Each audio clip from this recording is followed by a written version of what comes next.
This episode is brought to you by Lilly Endowment as part of our series on Christian spirituality, which is really our chance to just have a minute to reflect on life and faith in the service of knowing and loving God. So here we are again, standing at the edge of Christmas. Advent is the season the church considers the beginning of the year, which I think is very countercultural to our typical New Year, New Me marketing schemes that happen every January like clockwork. But nope, the church starts with a season of waiting. Tired, hopeful, skeptical, waiting for a savior who shows up as a baby. Yeah, that's right. Probably not the action hero we had on layaway. Advent runs for about 4 weeks and it ends on Christmas Eve. Now, while Christmas is very joy-filled and fa la la la la, Advent is more like standing in the dark, holding a flickering candle and really hoping something good happens soon. But that's just it. Advent is the season that a lot of us know too well already.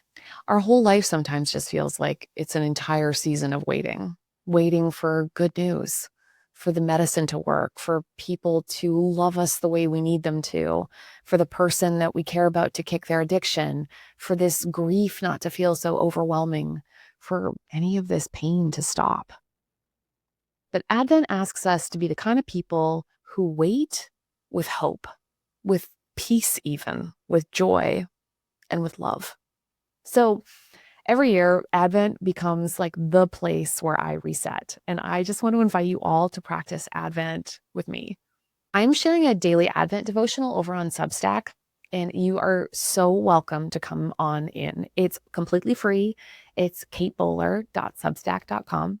And even if you aren't a very devotionally kind of person, I just want you to know you are so welcome.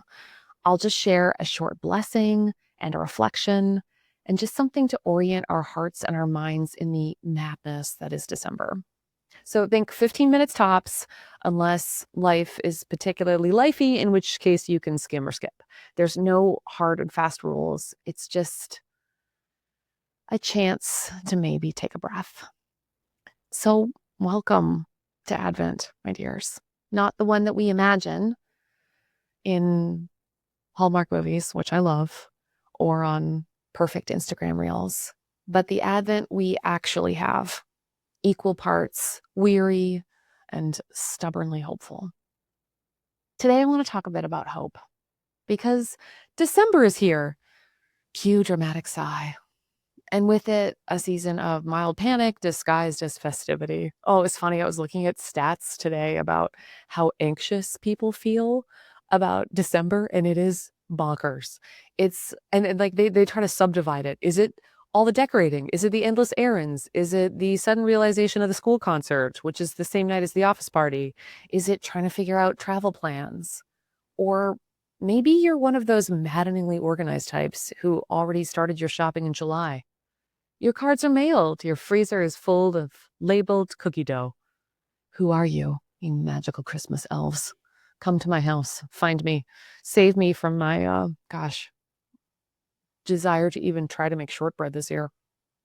Because the rest of us are still wondering, what happened to that one missing strand of lights? And why do I just feel so achy when we should feel joy?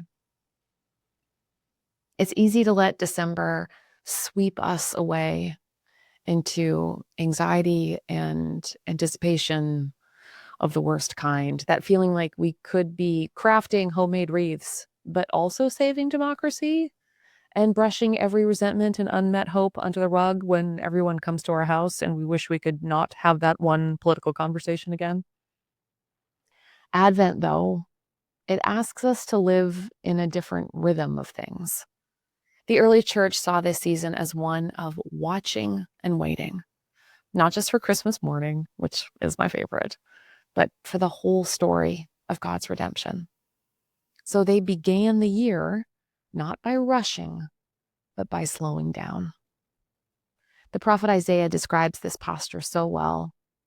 Quote, "In returning and rest you shall be saved. In quietness and in trust shall be your strength." It's a wild vision because honestly, have you been reading the news? The world is anything but quiet and restful. Maybe that's why the church fathers love this verse so much, because it sounded like Advent. Strength found not in frantic activity, but in patient trust. So maybe the invitation this December is just not to do more, but to intend more, to decide. In the middle of the Hallmark movie marathon, which I do every year, and all the to-do lists I started making around Thanksgiving, but just decide that this month won't just be measured in packages mailed or tables set or feeling like you met everybody's secret expectations, but in moments that feel like you're coming home to yourself. Little pauses of prayer, of mindfulness, maybe light one of those big fat candles sitting on the living room table. I just got an enormous $30 one from Costco, but hey, it makes me take a breath. It's just a quiet reminder that God is coming, and we don't have to hold together the season by glue and our own desperation. So, welcome to Advent, my friends. Whether you're totally prepared or just barely hanging on, you are exactly where you need to be at the beginning. So here's a blessing for that feeling. Blessed are we who begin again, who wait even when the world rushes past. Blessed are we who believe God's work is not finished and dare to call this waiting hope. Okay, friends, what do you think the beginning again feeling could look like for you this Advent? Maybe I don't know, sometimes I find it helpful not to just try to imagine every new thing, but just look back on moments where it went really well. Is there the past Christmas season that you really enjoyed that maybe you could draw inspiration from? If you can think of anything that you're going to use to have this beginning, I would totally love to know. Come over and find me on Substack. You can tell me in the comments. It's katebowler.substack.com. And you can get reflections like this sent to your inbox every morning. Okay, until next time, my dears, this is Everything Happens with me, Kate Bowler. And a big thank you to the Lilly Endowment who made this series possible. Thanks for their chance to reflect on life and faith in the service of knowing and loving God.